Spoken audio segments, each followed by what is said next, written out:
আমাদের গর্বের বিষয়, আমাদের গর্বের বিষয়, একটা সময় ছিল ভারতীয় ফুটবল টিমে 11 জন 12 জন ইন্ডিয়ান প্লেয়ার, ইন্ডিয়ান টিমে বাঙালি ফুটবলার থাকতো।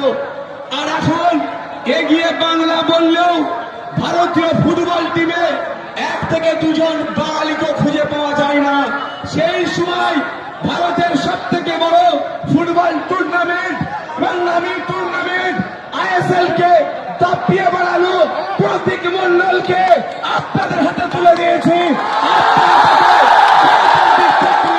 নির্বাচন করে আইনসভার মধ্যে পাঠাবেন, আইনসভার মধ্যে গিয়ে দলিতের কথা বলবে, আদিবাসীর কথা বলবে, হিন্দুর কথা বলবে, মুসলমানের কথা বলবে, কৃষকের কথা বলবে, ছাত্রের কথা বলবে, যুবকের কথা বলবে, পুরুষের কথা বলবে, মহিলার কথা বলবে, আমাদের কথা বলবে, বাংলার কথা বলবে।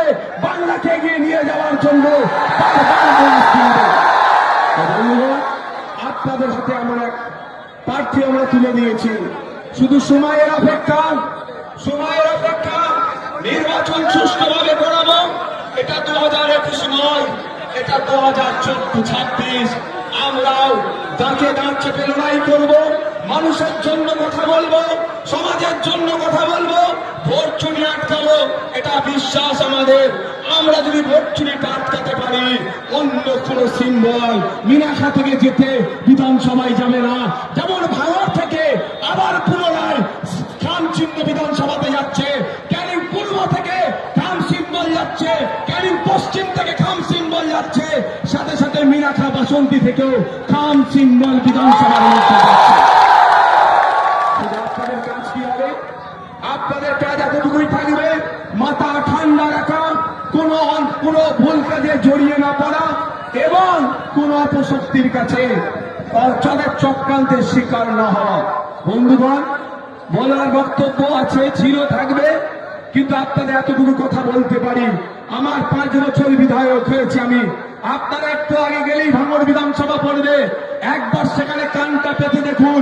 বিগত 5 বছরে কেউ বলতে পারবে না আমি 1 টাকা দুর্নীতি করেছি, কেউ বলতে পারবে না 1 টাকা তোলাবাজি করেছি, কেউ বলতে পারবে না সার্টিফিকেটের নামে বা বিভিন্ন ঘুরিয়ে ফিরিয়ে 1 টাকা আমি অবৈধভাবে নেওয়ার চেষ্টা করেছি।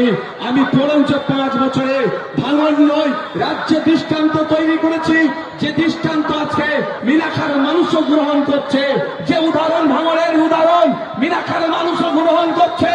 আর কোনো কথা হবে না, প্রতীক মন্ডল এবার মিনাখা থেকে খাম চিহ্ন জিতে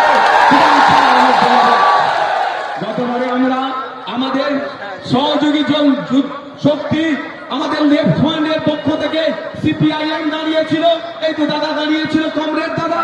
আমরা তার জন্য সর্বোচ্চ লড়াই করে যদি ঠিকঠাক ভোট হতো, তারপরে 45,000 ভোট পেয়েছিলাম। এইবারে দাদা আমাদেরকে সুযোগ দিয়েছে,